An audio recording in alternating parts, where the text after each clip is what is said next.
최근 유럽을 중심으로 탄소 중립의 해법으로 원자력이 다시 주목받고 있습니다.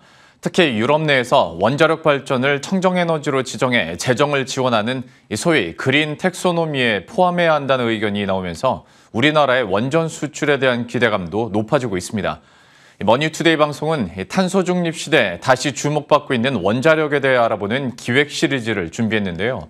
이 첫 번째 순서로 최근 이집트에서 성공한 해외 원전 수주건이 유럽 시장 진출로 이어지기 위해서는 무엇이 필요한지 분석했습니다.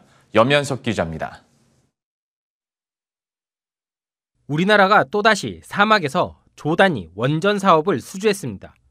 이집트 엘바다에 원자로 건물을 제외한 모든 부속 건물에 대한 수주인데 UAE 바라카 원전에 이어 두 번째 해외 원전 진출입니다. 엘다바에서 이제 터빈과 기타 보조 건물들에 대한 수주가 나온다면 중간 다리로서 큰 역할을 할 것으로 보고요. 그 이외에 체코가 이제 대기 상태에 있고 전체적으로 엘다바 프로젝트가 다른 큰 프로젝트, 주기기를 포함한 프로젝트로 가기 위한 징검다리 역할을 할 것으로 봅니다. 엘바다 원전 진출이 가진 의미는 크게 두 가지입니다. 우선 UAE 바라카 원전과 엘바다 원전을 기반으로 중동 원전 시장을 선점해 추후 사우디아라비아 수출에서 유리한 위치를 점유할 수 있습니다. 이와 함께 탄소 중립 달성을 위해 원자력을 친환경 에너지로 지정해 대규모 재정적 지원을 논의하고 있는 유럽 시장의 교두보 역할을 할 수 있다는 점입니다. Le nucléaire soit inscrit comme une énergie décarbonée indispensable au succès de notre ambition zéro carbone en 2050 dans les textes européens, dans l'acte délégué européen, dans la taxonomie européenne. Nous en discutons avec tous nos partenaires. C'est un des sujets de discussion que nous avons avec le nouveau gouvernement allemand. 특히 체코나 폴란드 등 동유럽은 물론 영국을 포함한 유럽 국가들이 천연가스 급등에 대응하고 탄소 중립 달성 등을 위해 원자력에 대한 인식이 변하고 있다는 점도 고무적입니다.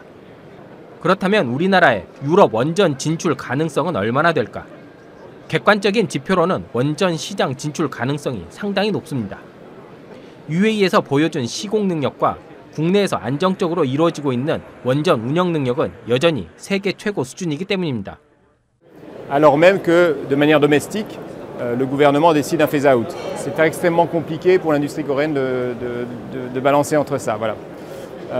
Néanmoins, je pense sincèrement qu'il y a encore des très beaux atouts de l'industrie nucléaire coréenne qui sont valorisables dans d'autres pays du monde.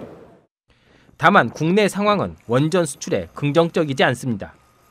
유럽과 미국 등 원전 수출 경쟁 국가들은 원전 건설에 대규모 재정 지원을 할 수 있도록 청정 에너지로 지정하는 것을 적극 검토하고 있지만 우리는 이미 원전을 청정 에너지에서 제외했습니다.